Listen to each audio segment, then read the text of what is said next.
Hello, everyone. I'm very happy to present this episode on our podcast channel. This time, we have our special guest, Mr. Nash, who has been working in logistics and transportation industry since 2006. It's been almost like 20 years now. How are you doing, Mr. Nash? Well, so far so good, but last few years has been tough time for trucking. But as you mentioned, I am around 20 years in trucking. All right, maybe more details and more information you're gonna have the chance to share with us in the conversation. Okay, you know what, Mr. Nash, one main reason we are working on this podcast channel is because we want to have conversations with real people, to hear real stories like yours, no? And we believe that to do business, we must build trustful relationships, and to build trustful relationships, you must reach out to real people willing to share their experiences and willing to tell their stories. So here we are. This time, Mr. Nash, we're going to be talking about two important topics. Okay, the first one is logistic industry trends in the past 10 years, and of course, the second topic would be about technology advances in tracking operations. I believe that you have a lot to share, a lot of experiences and information. So let's begin with the first topic. You ready? Yep. I was born ready. Okay, perfect. So the first topic, is I came across with a statistic, and I'm gonna read it for you, so that you can give me an answer on this. What's your thought? What's your comment on this? Is the global logistic market was valued at almost $4 trillion in 2024, and is projected to reach nearly $6 trillion by 2030.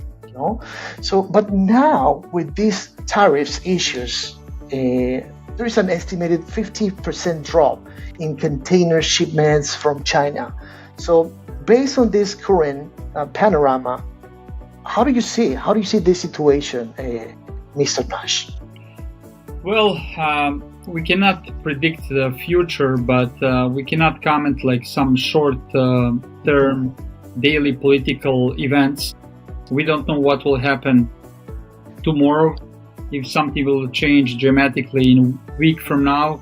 So I will not comment those tariffs because they are probably good for the long run, and we need to adapt. And I cannot really comment on U.S. government politics because this is like something above my pay grade. So we cannot predict the future. But I'm sure that the logistics and trucking will advance each year, and this is a major economy in the U.S. Trucking is major part of economy. So I'm sure that trucking and logistics will have even a bigger share in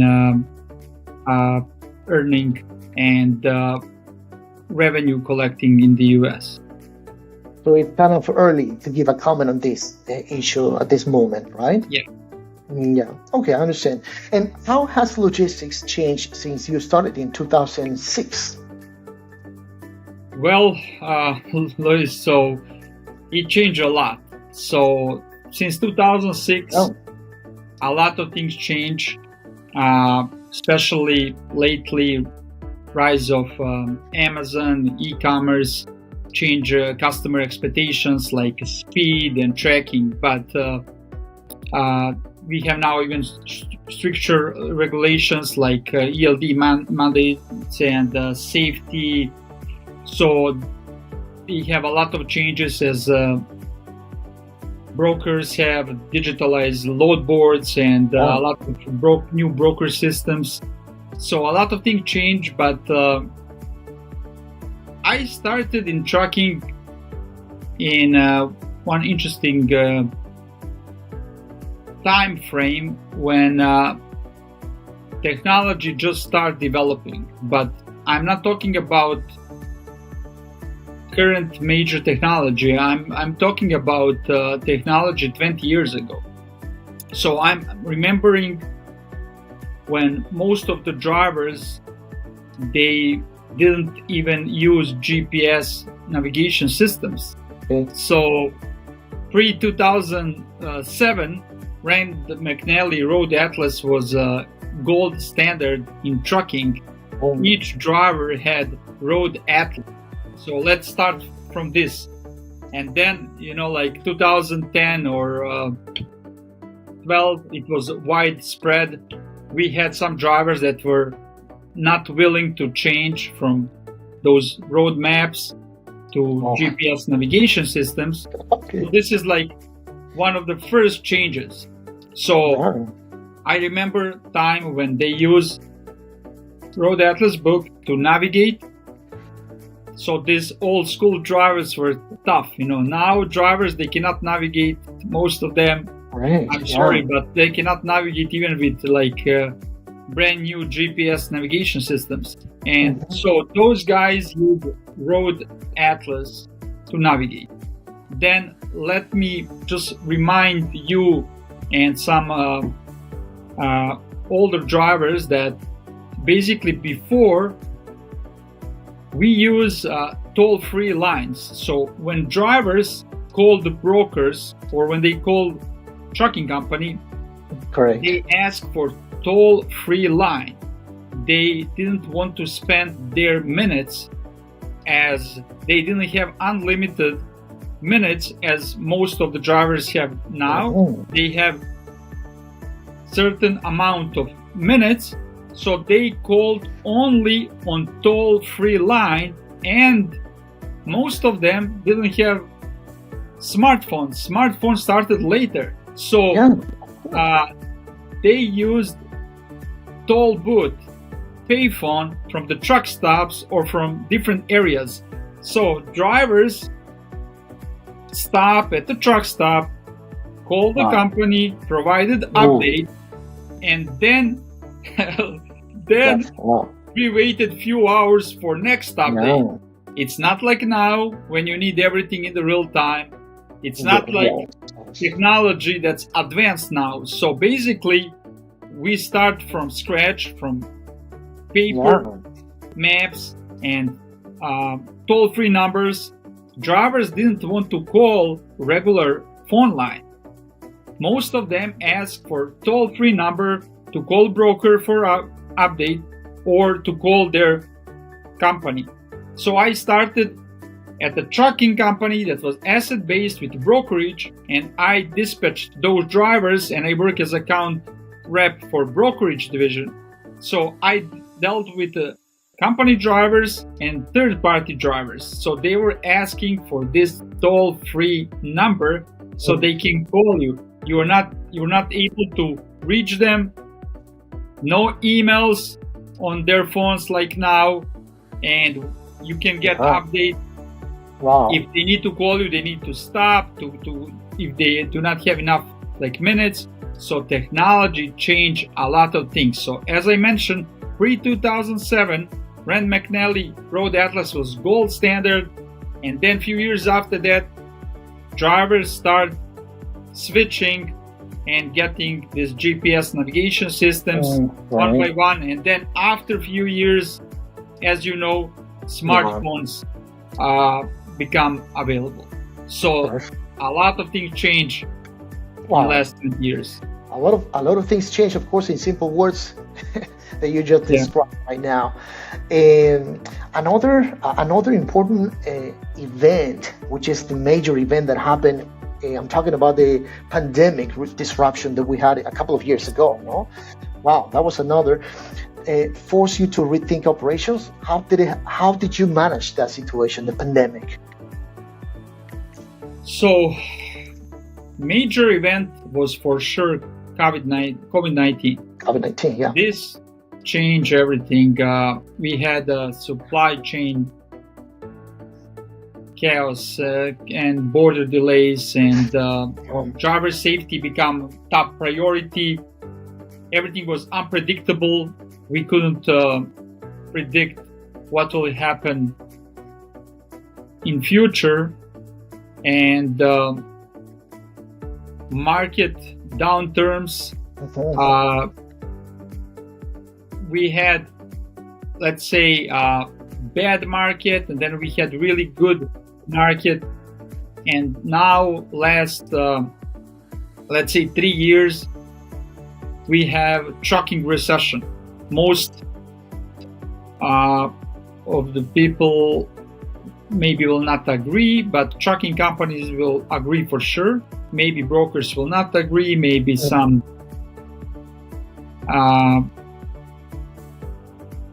planners for economy will not agree, but I think last 3 years are recession for trucking.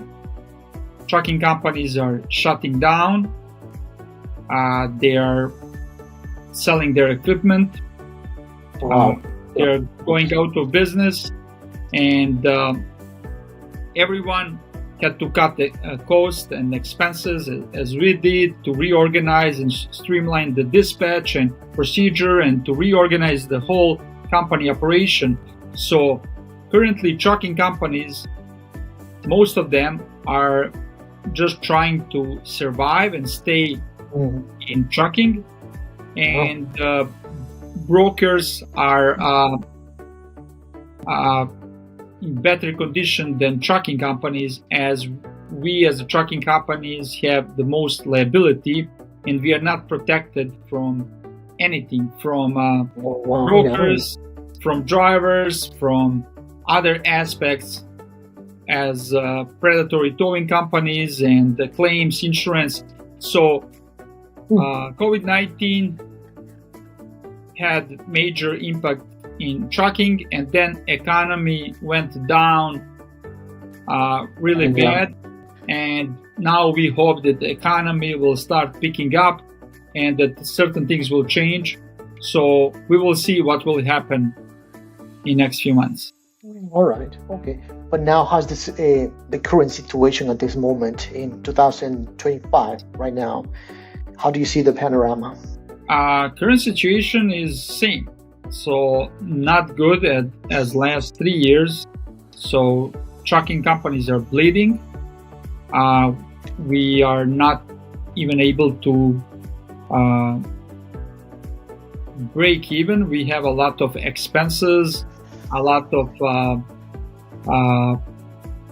insurance expenses, truck maintenance expenses, and loads are not paid good. So trucking market is not really good, and this is not few months. This is around 3 years right now. So we are hoping that things will change. I never experienced bad market as this in last 19 years. And I understand that the market is going up and down every few years. There is like good market, then we have like bad market and ups and downs. But this is now 3 years that we are really, really in difficult and challenging situation. Or you're going in a low level at this moment still. And this is not happening, it's not only happening in the logistic or transportation industry, but also in all the industries at this moment. The current situation in the business is really complicated. We as leaders in different kinds of industry, we have to understand how to reshape, how to receive and overcome these challenges, no? And that's why we have to be prepared. That's why we have to continue to build new relationships, new connections, because there are new other opportunities or new other forms to do business today. Yep, what do you think? You're right. Yep, you're right. Yeah. And now in these cases, technology is playing a very important role in regards to the tracking operations, no? The technology advances in tracking operations. What are the simple tech tools? And this is the second topic, Mr. Nash. What are the simple tech tools like GPS tracking or ELDs, something that tools that you mentioned before, made the biggest differences in daily operations? Well, for sure, GPS and ELDs improved compliance and accountability, and telematics like tire pressure, maintenance alerts, they reduce breakdowns. So we are working on our custom TMS solution to help us integrate certain technology, but any TMS is helping companies with better organization and saving some time.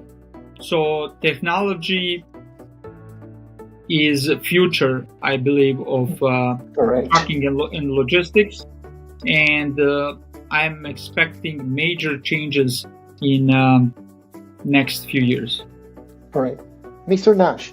Right now, there are a lot of hundreds and thousands of people in different business industries or sectors are watching the video. What can you tell us about what you do, please? Go ahead.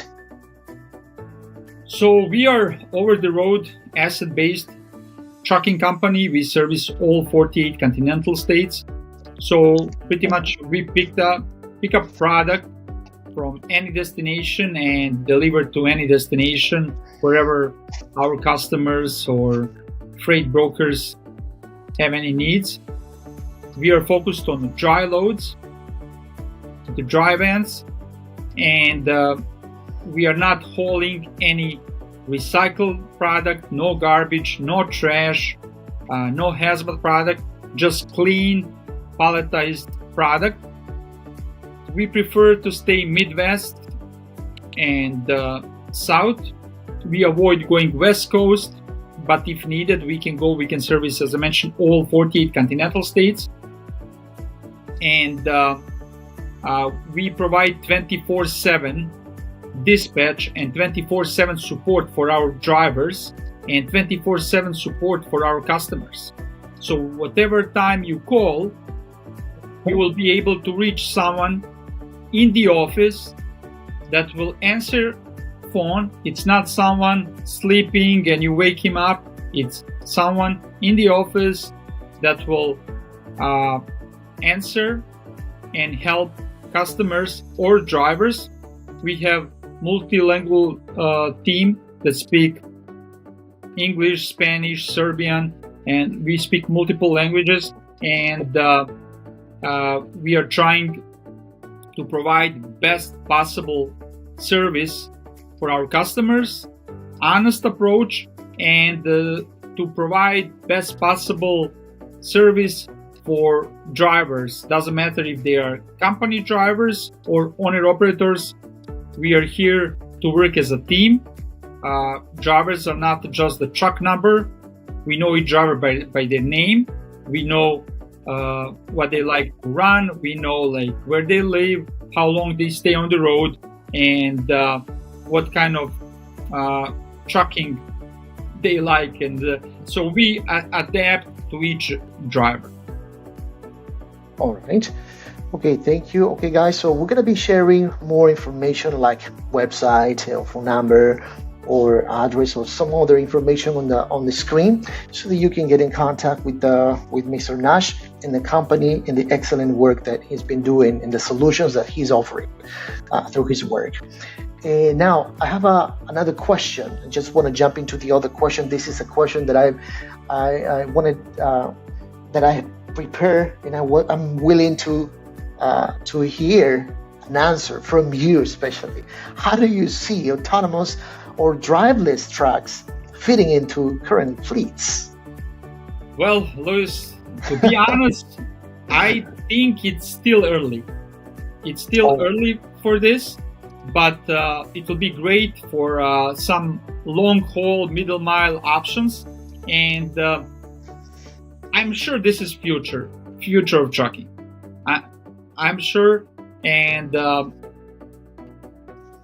I don't think this will take a lot of jobs. Like drivers can complain, they will lose some jobs as this technology will probably help in some hybrid option. So I'm sure that it will be hybrid approach, probably like tailored to operate for like human plus automation or safety and compliance, they will work somehow together, and probably nothing will change dramatically in next few years, but I'm expecting probably next 10 years that we have a lot more self-driving trucks. I'm confident next 10 years, 2035, we will have higher percentage of this as technology and regulations need to fit, and a lot of time need to pass for due diligence and other things. But I was the same shocked when I visit, I believe, Phoenix last year, and I saw Waymo cars driving by itself. So they're like competition to Uber and Lyft. Car driving passengers or empty cars driving on the road. There is no driver, and this was something for me unbelievable.